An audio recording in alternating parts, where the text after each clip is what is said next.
Bawat salita ni Hazel ay naglalagablab ng pagnanasa at uhaw. Malinaw na hindi ito karaniwang usapan, kundi desperadong banggaan ng kapangyarihan ng loob at kapalaran. Paulit-ulit niyang binigkas, gusto ko siyang makita. Dalhin niyo siya rito. Kailangan ko siya. Ang tinutukoy niya ay si Manuel, ang lalaking matagal nang naging sentro ng kanyang galit, pangarap at pagkawasak. Bawat salita ay nanginginig sa tensyon, at sa kaibuturan ng kanyang mga mata ay naglalagablab ang pasyang matagal nang nabuo. Buong paniniwala ni Hazel na sa pagkakataong ito matutupad ang kanyang kagustuhan. Walang makahahadlang sa kanya. Tiyak siyang muling babalik sa entablado ng kapangyarihan. Sa huling araw na kilala ng lahat bilang krus laban sa krus. Sa sandaling iyon, ang buong lungsod ay nakamasid sa kanya. Bawat hakbang, bawat salita. Ang pulisya, pagod at nag-aalinlangan ay matagal nang yumuko sa kanyang presyon. Maging ang alkalde, sanay sa kompromiso at lihim na kasunduan, ay napilitang sumunod sa kanyang mga hiling. Malinaw ang kasunduan. Milyon-milyong piso at isang helikoptero. Iyon ang presyo ng katahimikan, ang kabayaran ng pagtakas. Ngunit hindi nasiyahan si Hazel sa salita lamang. Paulit-ulit niyang pinaaalala sa alkalde ang kanilang kasunduan. Kapag dumating ang pera at helikoptero, dapat masiguro ang kanyang pagtakas. Walang makakaalam kung saan siya pupunta. Walang hahabol, walang magtatanong. Ang tanging kondisyon ay palalayain niya si Felma, ang babaeng nakulong sa unos ng paghihiganti at karahasan. Sa una, tila pumayag si Hazel. Isang nakalilitong ngiti ang lumitaw sa kanyang mukha, na para bang tapos na ang lahat. Ngunit sa loob niya, may tinig na paulit-ulit na umuukil-kil. Isang pangalan na binibigkas ng walang tigil. Manuel. Para kay Hazel, hindi sapat ang pera at pagtakas. Ang tunay niyang layunin ay muling harapin si Manuel, isang huling sagupaan na magtatakda ng kanilang kapalaran. Sa loob ni Hazel ay sugat na hindi kailanman naghilom. Isang tanong na hindi nasagot at isang galit na matagal nang nakabaon. Bigla niyang binago ang pasya. Malinaw niyang sinabi sa pulisya at sa alkalde. Kailangan niyang makita at makausap si Manuel. Hindi ito pakiusap, kundi utos. Nanginginig sa takot, napilitan silang ipatawag si Manuel. Dahan-dahan siyang lumapit, bawat hakbang ay parang papalapit sa sariling hatol ng kamatayan. Bakas sa kanyang mukha ang pagod, ngunit malinaw din ang tapang. Alam niyang mapanganib ang sandali, ngunit sa kanyang puso ay nakatanim ang pangakong ginawa niya kay Felma na hinding-hindi niya iiwan ang mga mahal sa buhay.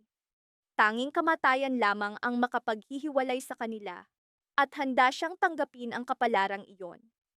Samantala, may sariling plano si Hazel. Baluktot man ang kanyang katuwiran, matatag ito. Kung hindi na maaaring maging kanya si Manuel, kung hindi na niya makokontrol ang lalaking minsang naging mahalaga sa kanyang buhay, mas mabuti ng wakasan ng lahat. Ang pag-iral ni Manuel ay sagisag ng kanyang pagkatalo, alaala ng nabasag na pangarap at refleksyon ng sugat na hindi naghilom. Sa wakas, nagtagpo ang kanilang mga mata. Bumigat ang katahimikan sa paligid. Isang katahimikang nakakasakal at nakakapigil ng hininga. Sa kanilang titigan, sumulpot ang mga alaala ng nakaraan at bigat ng mga salitang hindi kailanman nasabi. Bawat sandali ay lalong tumindi ang tensyon. Si Felma, bagaman bihag, ay patuloy na umaasa sa himala. Ang alkalde, basang-basa ng pawis, ay nanginginig sa takot kung paano maililigtas ang lungsod mula sa mas malaking kapahamakan. Sa tahimik na sagupaan, naging malinaw, hindi na ito simpleng paghihiganti, kundi isang duelo na magtatakda ng kapalaran ng lahat. Mahigpit na hawak ng pulisya ang kanilang mga armas. Alam nilang isang maling galaw ay maaaring magbunga ng dugong hindi na mabubura. Sa sandaling iyon, nakabitin sa marupok na hibla ang kapalaran, nina Hazel, Manuel, at Felma. Bawat pasya ay may kapalit na buhay, bawat salita ay maaaring maging huling hininga. Malinaw, hindi na ito laban para sa pera o pagtakas, kundi sagupaan ng sugat ng puso, pakikubaka ng paghihiganti laban sa kapatawaran. Ang tanong, hanggang saan kayang lumaban ang isang tao para sa kanyang paniniwala at pag-ibig? Ang mga pulis ay nakapuwesto na ng mga sniper sa paligid. Bawat segundo ay lalong bumigat ang tensyon. Tahimik ang kapaligiran, ngunit sa katahimikan ay nakatago ang anino ng nalalapit na panganib. Alam ng lahat, handa si Hazel na gumawa ng anumang marahas na hakbang upang makamit ang kanyang layunin. Sa gitna ng kaguluhan ay si Felma. Duguan at bugbog, siya ang paulit-ulit na biktima ng mga suntok at galit ni Hazel. Siya ang babaeng nilamon ng puot at pagkamuhi, mga damdaming hindi na makontrol ni Hazel. Bawat patak ng dugo ni Felma ay patunay ng kanyang matagal na pagdurusa. Hindi lamang pisikal, kundi pati ang mga pilat sa kanyang isipan na iniwan ng lalaking minsan niyang inakalang magiging kasama habang buhay. Ang eksenang ito ay refleksyon ng hindi matatawarang katotohanan, na kapag ang pag-ibig, pangako at tiwala ay nabasag, ang sugat ay nananatili hindi lamang sa katawan kundi sa kaluluwa. Lumaban si Felma ng buong lakas laban kay Hazel, ngunit unti-unti nang nauubos ang kanyang enerhiya. Nanginginig ang kanyang mga kamay, hindi lamang sa sakit ng sugat, kundi sa takot na baka ito na ang huling pagkakataon ng kanyang buhay. Hakbang-hakbang na lumapit si Hazel, kumikislap ang talim ng kutsilyo sa kanyang kamay, sa gisag ng kanyang kawalan ng pag-asa at pagkabaliw. Alam ni Felma na hindi sapat ang kanyang lakas, laban sa isang taong hindi na nakakakilala ng takot. Bawat sandali ay tila papalapit siya sa hangganan ng kanyang kakayahan. Ngunit hindi na malaya ni Hazel na palapit na ang mga pulis sa kanya. Isa-isa nang nahuhuli ang kanyang mga kakampi, lalo na ang mga sangkot sa pagdukot kay Jeffrey. Ang krimeng iyon ay lalong nagpakita ng tunay na kalikasan ni Hazel. Samantala, si Jeffrey ay desperadong lumaban para sa kanyang buhay. Basang-basa ng pawis, hingal na hingal, pilit niyang nilabanan ang mga tauhan ni Hazel na walang awang nananakit sa kanya. Sa kritikal na sandaling iyon, dumating sina No at Abel, matatag sa tapang at determinasyon. Magkasama nilang hinarap ang mga kalaban, suntok at sigaw ang pumuno sa hangin hanggang sa bumagsak ang mga tauhan ni Hazel at napalaya si Jeffrey. Mahigpit na hawak ng pulisya ang mga nahuling kakampi ni Hazel. Lalong naging malinaw, wala nang matatakasan si Hazel. Napalibutan sa lahat ng panig, bawat galaw niya ay binabantayan ng may pag-iingat. Para kay Hazel, wala nang ligtas na kanlungan. Tanging paghihintay na lamang sa kanyang pagbagsak. Ngunit nanatiling tanong sa lahat, makakatakas pa ba si Hazel o tuluyan na siyang susuko? Sa kritikal na sandaling iyon, si Felma ang sentro ng lahat ng pag-aalala. Maililigtas ba siya mula sa bingit ng kamatayan o babagsak ang kanyang katawan bago dumating ang tulong? Sa likod ng lahat ng ito ay ang malalim na hinanakit ni Hazel, ang pag-ibig ni Felma at Manuel na hindi niya kailanman tinanggap. Para kay Hazel, iyon ay malupit na sugat sa kanyang pagkatao, sapagkat alam niyang si Manuel ay may puwang lamang para sa isa. At iyon ay si Felma. Ang pagkatalo sa pag-ibig ang nagtulak kay Hazel sa landas ng karahasan. Simple ang kanyang paniniwala.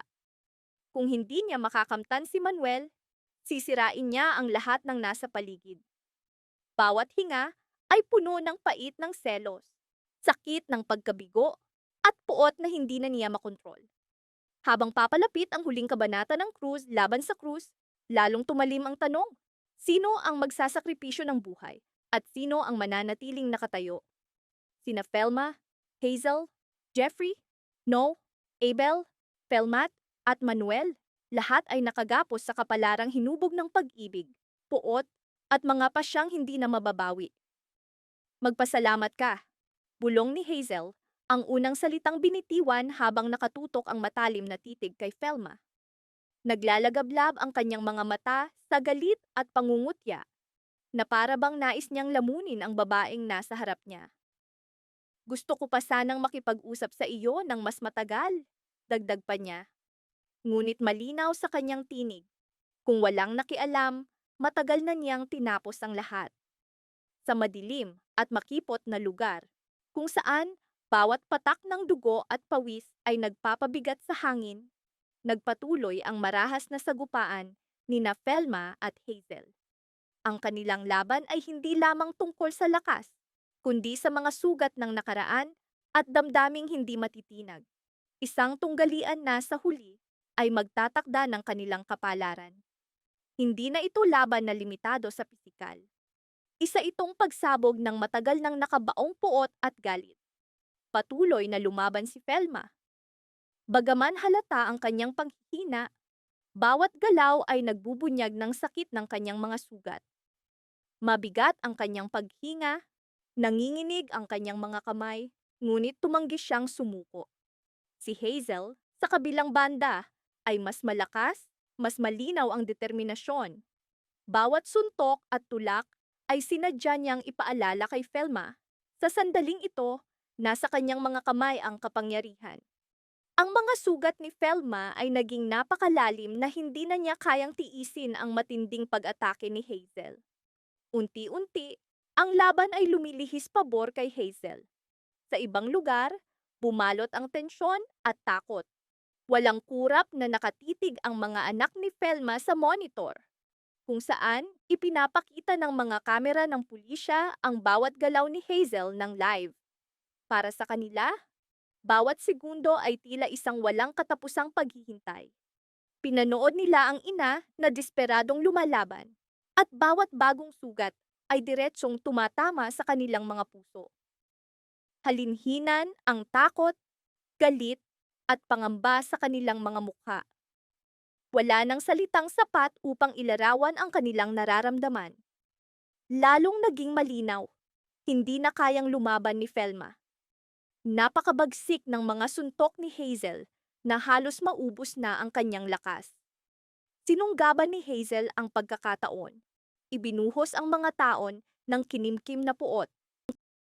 Sa malamig at mapangutyang tinig, idineklara niyang darating ang araw na pagsisisihan ni na Manuel at ng mga anak ni Velma ang kanyang paglaya mula sa kulungan. Iginiit niyang ang kanyang pagbabalik ay hindi aksidente, kundi bahagi ng matagal ng planong nakahanda. Bawat salita ni Hazel ay lalong nagpasidihi ng takot sa isip ni Velma. Lumaki ang kanyang pangamba, hindi lamang para sa sarili, kundi para sa kanyang mga anak at kay Manuel. Sa sandaling iyon, ang laban ay hindi na lamang tungkol sa lakas, kundi banggaan ng pag-ibig, takot at paghihiganti. Biglang huminto si Hazel nang tumunog ang kanyang telepono. Agad nagbago ang kanyang ekspresyon. Nang sagutin niya, narinig ang tinig ng alkalde. Nagmamakawa, puno ng tensyon. Ipinakiusap niyang palayain na si Velma at tumakas. Tiniyak na walang sasaktan sa kanya, walang hahabol, basta't wakasan na ang karahasan. Sa isang iglap, tila maaaring matapos ang lahat ng walang dugong dadanak. Ngunit si Hazel ay hindi basta sumusuko. Isang kakaibang liwanag ang kumislap sa kanyang mga mata, at sa likod ng kanyang katahimikan ay nakatago ang mas madilim na plano. Maingat niyang pinakinggan ang mga salita ng alkalde, ngunit sa kanyang isipan ay ibang laro ang nagaganap. Para kay Hazel, ang tawag ng alkalde ay hindi wakas, kundi simula ng panibagong kabanata. Muling nagharap sina Hazel at Velma. Sa malamig at mapangutyang tinig, sinabi ni Hazel na dapat magpasalamat si Velma sapagkat tumawag ang alkalde. Kung hindi, matagal na sana niyang tinapos ang buhay ni Velma. Ang mga salita ay tumusok sa puso ni Velma na parang punyal. Ang takot na matagal niyang pinipigil ay biglang sumabog at hindi na niya napigilan ang kanyang mga luha. Napuno ng dalamhati at panalangin ang kanyang mga mata, hindi lamang para sa sarili, kundi para sa kaligtasan ng kanyang mga anak at ni Manuel. Bumagsak ang mabigat na katahimikan sa paligid. Ang kanilang mga titig, ang kanilang mga sugat, ang mga damdaming hindi mabigkas, lahat ay nagbanggaan. Krus laban sa krus ay hindi na lamang pisikal na laban, kundi digmaan ng damdamin, kapangyarihan, at mga pasyang kayang baguhin ang kapalaran ng lahat. At habang umuusad ang mga pangyayari, lalong naging malinaw, ang huling kabanatang ito ay mag-iiwan ng mga pilat na hindi na kailanman maghihilom.